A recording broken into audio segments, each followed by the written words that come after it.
늦은 밤 하늘엔 별이 빛나지 않았고 짙은 구름 속에 가려진 달빛마저도 희미하게 호수에 반사될 뿐이었다. 차가운 바람이 스산하게 호숫가를 스쳐 지나갔다. 그곳에 서 있는 사람은 대형 건설회사 대표 최진욱이었다. 최근 그는 성공 가도를 달리며 주변 사람들 모두가 부러워할 만한 사업가로 주목받고 있었지만 이뤄낸 성공 대부분은 남몰래 저지른 온갖 부정과 악행으로 이룬 결과였다. 무수히 많은 사람들을 짓밟고 그들의 삶을 파괴하면서까지 그의 회사는 점점 더 확장되었고 이제는 호숫가에 거대한 리조트 건설 계획까지 손에 넣었다. 호수는 마을 사람들에게 오랜 시간 동안 신성한 장소로 여겨졌고 여러 전설과 설화 속에서 마을의 수호자 같은 존재로 숭배되어 왔다. 하지만 진욱에게 호수는 그저 돈을 벌어다 줄 수단에 불과했다. 그는 마을 사람들에게 어떤 말도 들어주지 않고 리조트를 짓기 위해 강제 이주를 명령했고 호수를 지키기 위해 애원하며 반대하던 주민들까지 철저히 무시했다. 특히 진욱이 무자비하게 내쫓은 한 여인이 있었다. 그녀는 어린 아들과 함께 호수 근처 작은 오두막에 살고 있었고 호수를 떠나고 싶어 하지 않았다. 그녀는 진욱 앞에 무릎을 꿇고 애원했다. 그녀의 아들은 어려서부터 병약했고 호숫가에서 자라며 생계를 이어가는 그들의 삶을 다른 곳에서 이을 수 없다고 말했다. 호수는 그녀와 그녀의 가족에게 삶의 전부였다. 그러나 진욱은 그녀의 간청을 무시하고 마을 사람들까지 동원해 그녀와 아들을 강제로 쫓아냈다. 얼마 후 안타까운 소식이 들려왔다.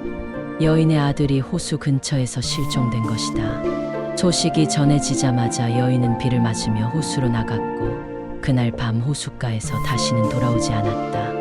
마을 사람들은 충격에 휩싸였고 호수는 그녀와 아들을 삼켜버린 듯 여전히 고요하고 잔잔하게 남아있었다. 이후로 사람들 사이에선 호수가 사람들의 원혼을 삼킨다는 이야기가 돌기 시작했다. 그들은 이 호수를 저주받은 호수라 부르며 밤에는 근처에 가지 않으려 했다. 하지만 진욱에게 그 모든 것은 무의미한 이야기에 불과했다. 그는 호수를 떠나지 않고 버틴 여인이 귀찮게 여겨졌을 뿐 그녀가 사라진 것도 오히려 일이 잘 풀리는 듯했다. 그는 호수에 대한 기억을 지우며 점점 사업을 확장했고 개발 계획은 순조롭게 진행되었다.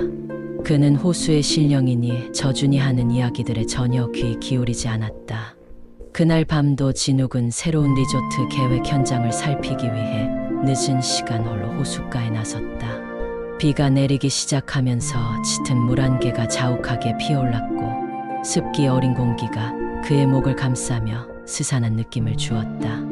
바람은 점점 거세게 불어왔고 가로등은 어두운 물가에 희미한 빛만을 비출 뿐 어둠 속 호수는 그를 조용히 삼켜버리듯이 고요하고 검게 빛났다. 그가 걸음을 멈추고 호수를 바라보고 있을 때 물결이 잔잔하던 호수에서 갑자기 물이 일렁이며 기이한 소리가 들려왔다. 물속 어딘가에서 무언가가 움직이는 듯한 소리였다. 처음엔 작은 파문이 일렁이는 정도였지만 점차 그 소리는 더 크게 울려 퍼졌고 물결은 더욱 거칠어졌다. 마치 물속에서 누군가가 무언가를 휘젓고 있는 듯한 느낌이 들었다. 진욱은 순간 흠칫하며 발을 뒤로 물렸다. 뭐지? 그러나 그는 애써 두려움을 떨치며 스스로를 다독였다. 아무도 없겠지. 여긴 아무도 있을 리가 없어. 그 순간 어둠 속 물결을 가르고 천천히 떠오르는 한 형체가 보였다. 그것은 처음엔 어슴푸레하게 보였으나 점차 진욱에게 가까워지면서 또렷하게 모습을 드러냈다. 그 형체는 한 여인의 모습이었다. 그녀는 젖은 머리카락이 흘러내린 채 호수에서 천천히 일어나고 있었고 얼굴은 잿빛을 띠며 흉하게 일그러져 있었다. 그녀의 눈은 텅 빈 흰자만이 드러나 있었고 시선은 오직 진욱만을 향하고 있었다. 진욱은 얼어붙은 채 그 자리에 멈춰섰다. 그가 보았던 여인의 얼굴은 잊고 싶었던 과거의 한 장면을 다시 떠올리게 했다. 바로 그였다. 자신이 쫓아냈던 여인, 그녀의 절박한 애원을 무시하고 내쫓은 바로 그 여인이었다. 그는 뒷걸음질치며 혼란에 빠져 중얼거렸다. 말도 안 돼, 너는 죽었잖아. 그러나 여인의 입가에 기이한 미소가 떠오르며 천천히 말을 이어갔다. 너 때문에 우리가 여기서 죽었어. 그녀의 목소리는 차갑고 기이했다. 낮고 섬뜩한 그 목소리는 그의 귓가에 울려 퍼지며 점점 더 크게 들렸다. 물 위로 떠오른 그녀의 얼굴은 서서히 찢어지고 비틀리며 피로 얼룩져갔고 그녀는 천천히 손을 뻗어 진욱에게 다가왔다. 진욱은 머리가 쭈뼛 서는 느낌에 몸을 돌려 필사적으로 달아나기 시작했다. 그의 심장은 미친 듯이 뛰었고 공포에 질려있는 힘껏 달렸다. 뒤에서 그녀의 목소리가 마치 물결처럼 그를 따라왔고 점점 더 가까워지고 있었다. 너도 이 호수에 묻혀야 돼. 나처럼 우리처럼 여기서. 그녀의 목소리는 마치 물속에서 울리는 듯 뭉개졌지만 어둠 속에서 점점 더 진욱에게 가까이 다가오고 있었다. 그가 서둘러 발걸음을 옮길 때마다 미끄러운 진흙이 그의 발을 잡아당기는 듯했고 비에 젖은 땅이 그의 발목을 묶어버리는 것 같았다.